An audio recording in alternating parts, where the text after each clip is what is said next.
Oluvannyuma lwa pressure mpitirivu ennyo ku kamala wali ku social media mwana muwala amanyiddwa nga Agella Katatumba bw'ati avuddeyo n'abeera ng'ate ayogerako eri eggwanga oba eri abantu. Tujjukire nti oluvannyuma lw'emikolo omunange ono yayita mu kusoomozebwa kungi nnyo nga Nina Roz bw'atyo ate atutte mwana mulenzi amanyiddwa nga Daddy Andre Mbakadebe. Kirajjukirwa nti mwana mulenzi amanyiddwa nga Daddy Andre yava mu mikono gy'omukyalo ono era nga mu mwezi ogwo gwa February ogw'omwaka guno gwennyini omukwano gwabwe gwali gutinta butinsi era nga abasinga obungi baali basuubira na kabebi. Ate nga ye Nina Roz yali eri ewa Binganta sekawere essaawa eno oluvannyuma lw'okuba nga ate ku makya bw'atyo areceivise ka baby boy era nga bali mu masanyu mayitirivu okukamala.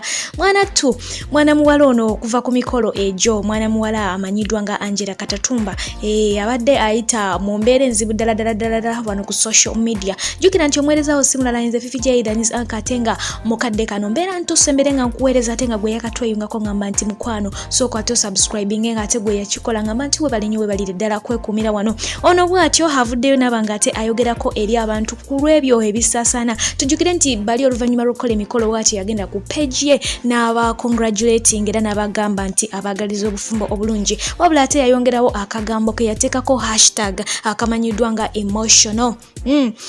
Bavuddeyo ne bamubuuza kagambako nti kiki yali ategeeza n'abategeeza nti ye nga omuntu alina omusaayi ogutambula. Omuntu gwe yali ayagaddeko bw'amuvinga step enene bw'etyo mu bulamu mwana tutoyinza butafiiringa emotional oba toyinza butawulira kintu kiri muli obeera ng'ogamba osanga yandibadde nze naye ate munange ne kitasoboka kubanga ate yeggwe mu kaseera ako. Angella agamba nti bw'atuulaawo n'ajjukiramu bye baayitamu ne Daddy Andre agamba nti omwami yamuyirawo omubiri buli kimu yakikola mu myaka gye mito buli kimu yakimukolera awo n'agamba nti yamupangisizaako apartment emunyonyo bw'atyo n'agijuza buli kyabbeeyi era nga ebyo byonna yabikola lwa mukwano. Agamba nti ono yamutwalako ne Mbakadebe Busuya. Tujjukire nti mwana mulenzi Daddy Andre mwami musamya era nga ye ojambo agamba nti yamutwalako ewaabwe bw'atyo n'amulambuza ku bantu be ku bakadde be n'abalabako n'abalaga nti munango naye mukwano gwe gwalina mukadde ate kino kimuwa amaanyi nti oba oliawo yalina ekifo eky'amaanyi mu bulamu bwe.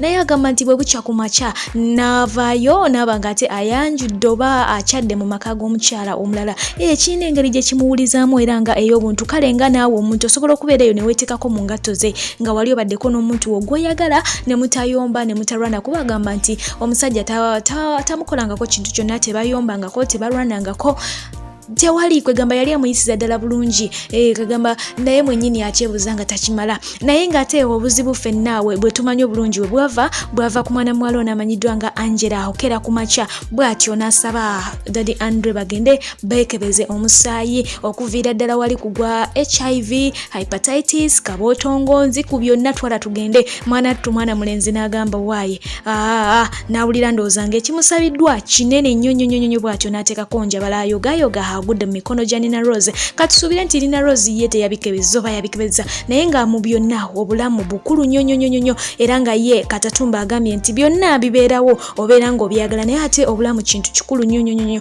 tomala gatomera tomala gawaayo bulamu bwo bwotyo olw'okuba nti omukwano gukuzibye amaaso.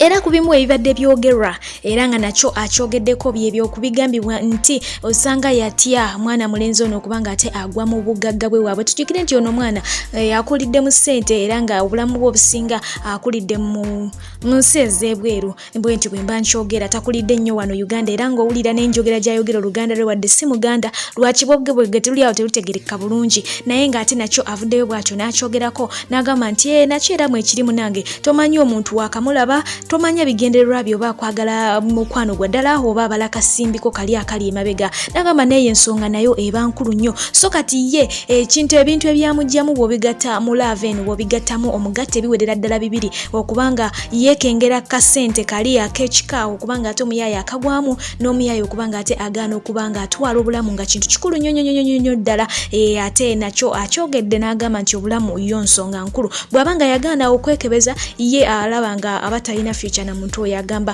omusajja teyamuyisa bubi naye ebyo ebimu ku ebyo byamujja muwewaawo muli tekimulobera kubanga kimulumamu olw'ensonga nti omusajja yali amuyisa bulungi ng'omuntu era yali amanyi bajja kukwatagana bagendere ddala wala. Munnange ebyo nsobodde okubanga ate nkuleeterayo mu kadde kano kennyini kamere nga nkwerekereza takumira mperangire okubanga akunkuumira twagalize Nina Roz ne Dali Andrew obufumbo obulungi ate nga ne Angella naye oba oli awo tumusabire afune omubeezi mbadde fifi gyenga bulijjo mbaagala nnyo mbeere bulungi mweraba.